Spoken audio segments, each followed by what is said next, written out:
النهاردة هنعمل مع بعضينا الكرور. من كيلو كرور هنعمل 8 كيلو كرور. اللي عاوز يعرف طريقة عمايل الكرور يتابع معايا الفيديو من الأول للآخر. السلام عليكم حبايبي، عاملين ايه؟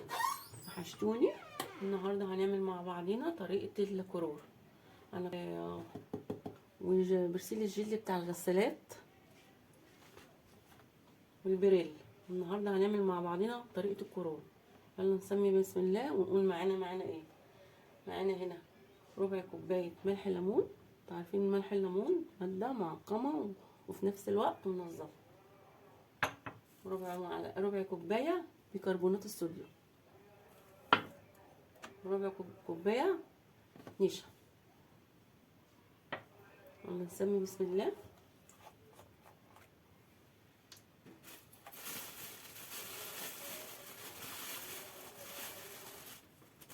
معلقه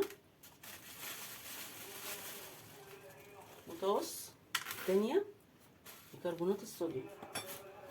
هندوب البوتاص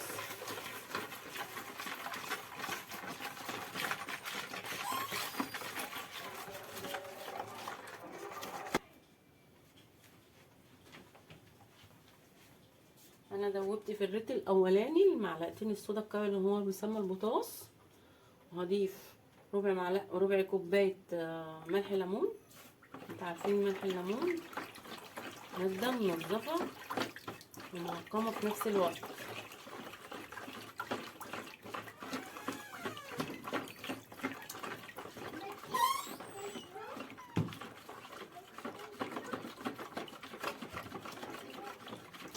الريت التاني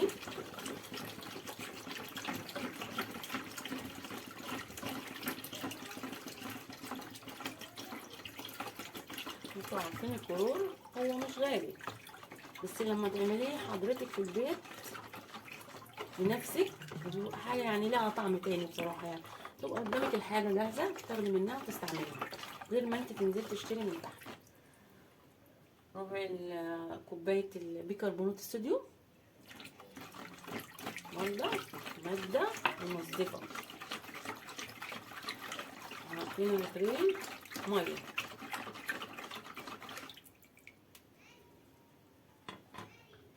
الكيلو كرور بتاعنا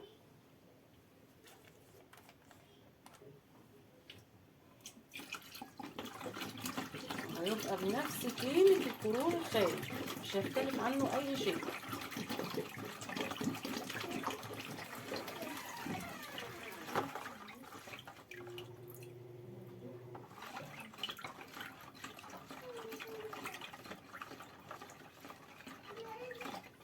الرابعة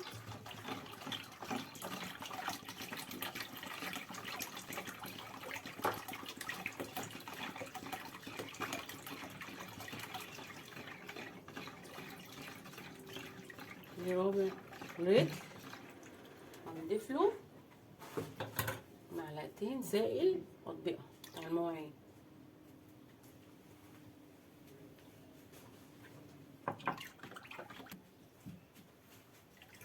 نضيف ربع كوباية النشا وهدينا قوام الكرور. ندلق بالتدريج حبة حبة.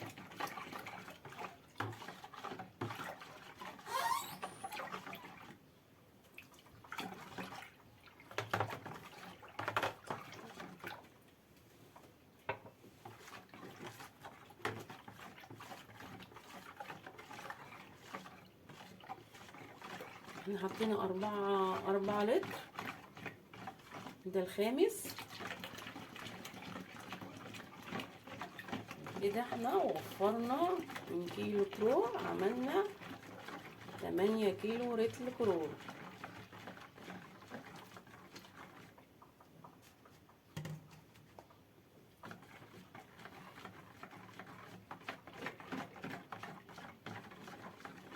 السابع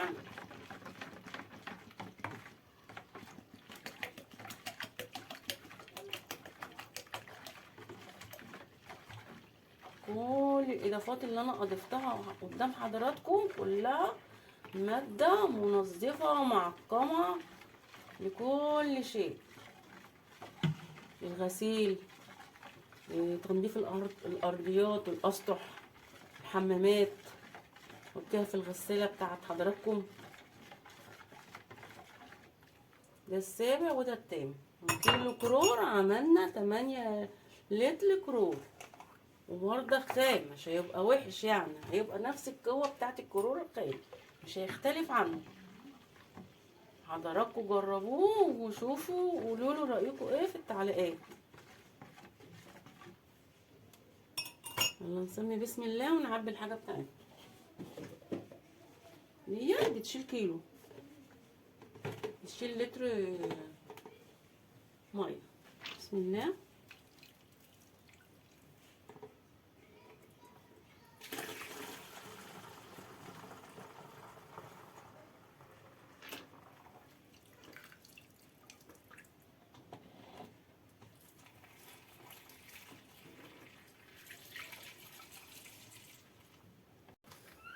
ورجعت لكم تاني بعد ما عبيت الكرور بتاعنا في الازايز.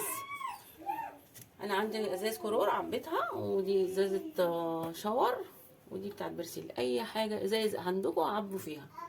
من كيلو كرور عملنا 8 كيلو كرور.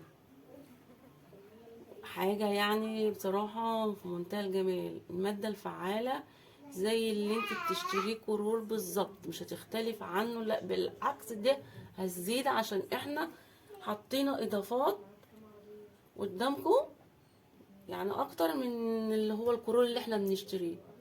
ملح الليمون والبيكربونات الصوديوم والنشا، كل ده حاجات اضافيه بتنضف اكتر في الغسيل. وانت عارفين الملح الليمون ماده منظفه ومعقمه، تنضفوا بيها الاسطح والارضيات والحمامات والغسيل.